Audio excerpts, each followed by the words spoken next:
नमस्कार दोस्तों, स्वागत है आपका द ग्राउंड रिपोर्ट में। मैं हूं समीर आत्मज मिश्र। मेरठ की चुनावी रैली में तमिलनाडु और श्रीलंका की सीमा के आसपास पड़ने वाले छोटे से द्वीप कच्चा थीवू की चर्चा हुई।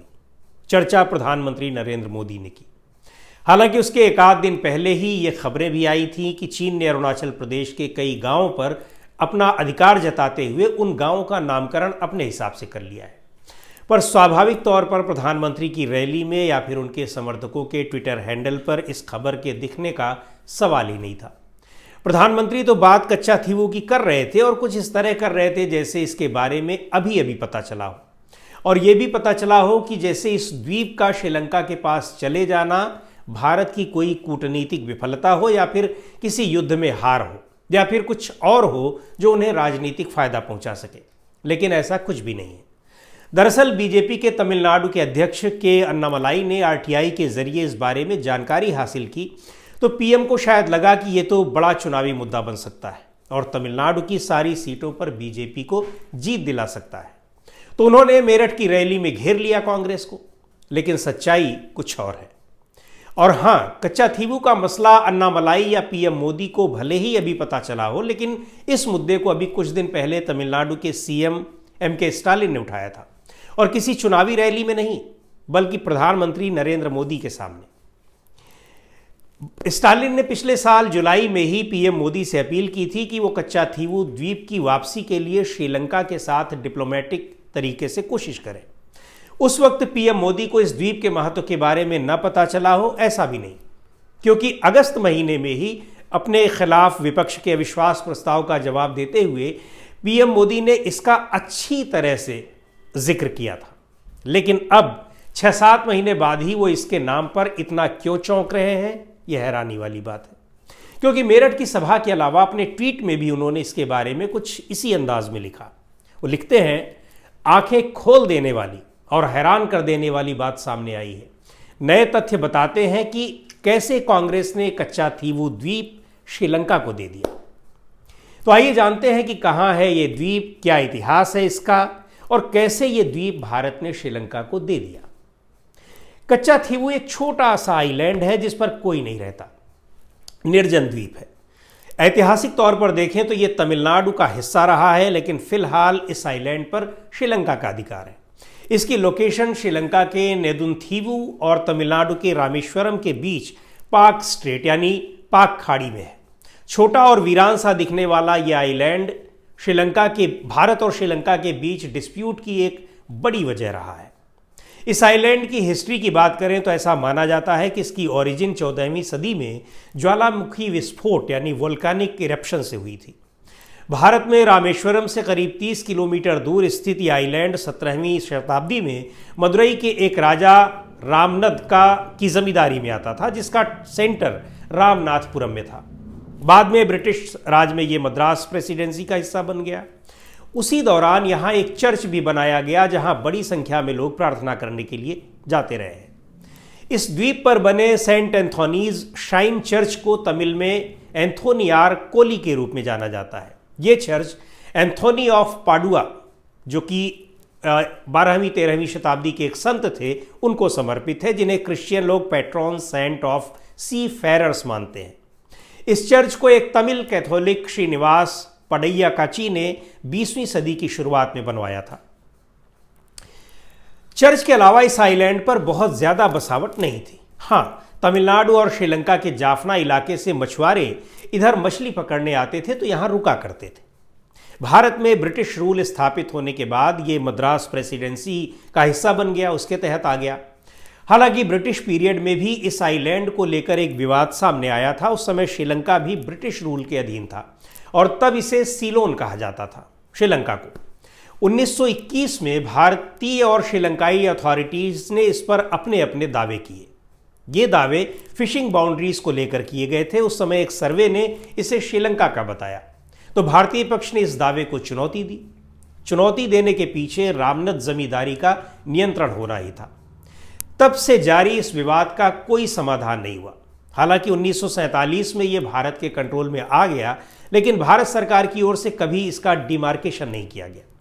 इस तरह से 1974 तक दोनों ही देश यानी भारत और श्रीलंका इस आइलैंड का एडमिनिस्ट्रेशन संभालते रहे। चूंकि ये मुख्य रूप से मछली पकड़ने की एक जगह के तौर पर इस्तेमाल हो रहा था, इसलिए कई बार दोनों देशों के मछुआरे एक दूसरे की बाउंड्रीज का वायलेशन करके एक दूसरे के इलाके में आ जाते थे और अक्सर इसे लेकर तनाव पैदा होते रहते थे। 1974 में दोनों देशों के बीच 2 बार में इंडो श्रीलंकन मैरीटाइम एग्रीमेंट हुआ, 26 जून को कोलंबो में और 28 जून को नई दिल्ली में। उस एग्रीमेंट में भारत की तत्कालीन प्रधानमंत्री इंदिरा गांधी ने पाक स्ट्रेट में मैरीटाइम बाउंड्रीज तय करने के लिहाज से इस कच्चा थीवू आइलैंड को श्रीलंका का मान लिया। आइलैंड श्रीलंका को तो दे दिया गया, लेकिन भारतीय मछुआरों को मछली पकड़ने के लिए इसका इस्तेमाल करने की इजाज़त भी दे दी गई। इस एग्रीमेंट में फिशिंग के राइट्स के बारे में कुछ नहीं कहा गया था, यानी मछली पकड़ने का अधिकार किसको है, भारतीय मछुआरों को है या नहीं, इसके बारे में नहीं कहा गया था। लेकिन श्रीलंका ने इसे फिशर्स के आराम करने, अपने जाल सुखाने और वहाँ स्थित कैथोलिक चर्च तक आने जाने की बात स्वीकार कर ली। इसके लिए किसी तरह के वीज़ा की ज़रूरत नहीं थी। यहाँ एक सवाल ये भी था कि भारत सरकार देश के किसी हिस्से को किसी समझौते के तहत किसी दूसरे देश को कैसे सौंप सकती थी। जाहिर है बिना कॉन्स्टिट्यूशनल अमेंडमेंट के ये पॉसिबल नहीं था, इसलिए एग्रीमेंट में इस इलाके को डिस्प्यूटेड लैंड के रूप में श्रीलंका को सौंपा गया। तमिलनाडु के तब के मुख्यमंत्री एम करुणानिधि ने इसका विरोध भी किया था और उन्होंने प्रधानमंत्री इंदिरा गांधी को पत्र भी लिखा था, लेकिन यह एग्रीमेंट हो गया। 1975 में इमरजेंसी लगने के बाद तमिलनाडु की स्टेट गवर्नमेंट को अगले साल डिसमिस कर दिया गया, यानी उस समय न तो पार्लियामेंट चल रही थी और न ही तमिलनाडु असेंबली। उसी समय दोनों देशों के बीच एक नया एग्रीमेंट हुआ जिसमें साफ लिखा था कि अब से भारतीय मछुआरे या उनकी नावें श्रीलंका के एक्सक्लूसिव इकोनॉमिक जोन में मछली पकड़ने नहीं जाएंगी। पर इस एग्रीमेंट के लिए न तो पार्लियामेंट की और न ही विधानसभा की कंसेंट ली गई थी। एक्सक्लूसिव इकोनॉमिक जोन समुद्र का वो हिस्सा था जिस पर श्रीलंका का अधिकार था, अधिकार है भी। कच्चा थीवू आइलैंड भी इसी हिस्से में आता था। यानी अब एक और 1974 के एग्रीमेंट से पाक खाड़ी में दोनों कंट्रीज की मैरीटाइम बाउंड्री सेटल हो गई थी, तो दूसरी ओर 1976 के इस पैक्ट के जरिए मन्नार और बंगाल की खाड़ियों में बाउंड्रीज को तय किया गया था। इस समझौते के तहत और श्रीलंका के बीच मैरीटाइम बाउंड्रीज का विवाद तो सुलझ गया, लेकिन तमिलनाडु के मछुआरे इससे भड़क गए क्योंकि इसकी वजह से उनका इस इलाके में जाना ही बंद होने वाला था जहां वो सदियों से जा रहे थे। यहाँ एक बड़ी इंटरेस्टिंग बात यह भी है कि आखिर इंदिरा गांधी के प्राइम मिनिस्टर रहते हुए बिना कॉन्स्टिट्यूशनल प्रोसीजर के यह आइलैंड श्रीलंका को क्यों दे दिया गया।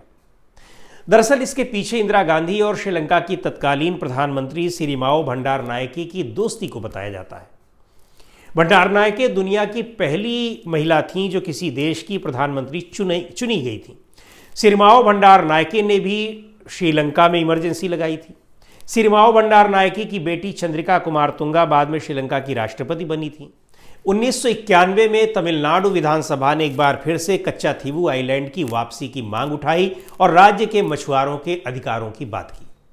यह वो दौर था जब श्रीलंका गृह युद्ध में एलटीटीई के तमिल टाइगर्स से उलझा हुआ था। इस वजह से स्थिति शांत रही। भारतीय मछुआरों को वहां जाने में कोई दिक्कत नहीं हो रही थी क्योंकि गृह युद्ध में उलझे होने के कारण नॉर्दर्न प्रोविंस और मैरीटाइम बाउंड्रीज की बहुत सख्ती से सिक्योरिटी नहीं हो पा रही थी श्रीलंका की तरफ से। ऐसे में भारतीय मछुआरे बेरोक टोक श्रीलंका की जल सीमा यानी मैरीटाइम बाउंड्रीज में चले जाते थे। लेकिन 2009 में जब एलटीटीई के साथ वार खत्म हो गया तो चीज़ें बदल गईं। श्रीलंका ने समुद्र में अपनी गश्त बढ़ा दी और भारतीय मछुआरों को पकड़ा जाने लगा। इसी के साथ तमिलनाडु में आइलैंड को लेकर मांग फिर से तेज होने लगी।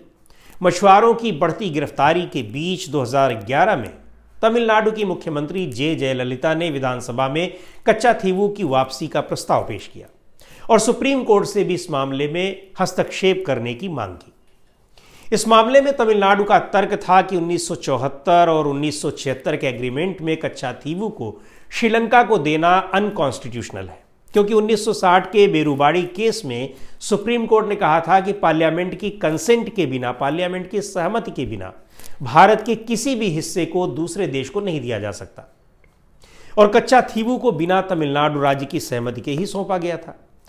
यह आइलैंड श्रीलंका को देने से वहां के मछुआरों के राइट्स का वायलेशन होता है और उनकी लाइवलीहुड यानी उनके जीवन पर संकट आ जाता है।